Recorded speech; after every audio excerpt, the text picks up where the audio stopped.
Using Instagram on a desktop computer. First, go to Google Chrome, type in Instagram, make sure you're signed in. I'm already signed in over here, Pennsylvania Restaurants.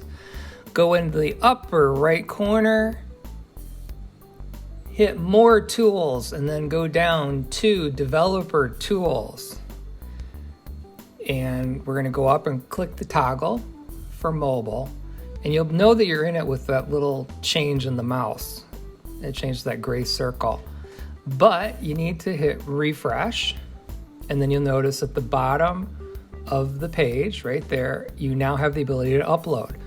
So hit the upload, select your picture, click next, paste in your content or type it in, whatever you may want to do. And then go ahead and tap share.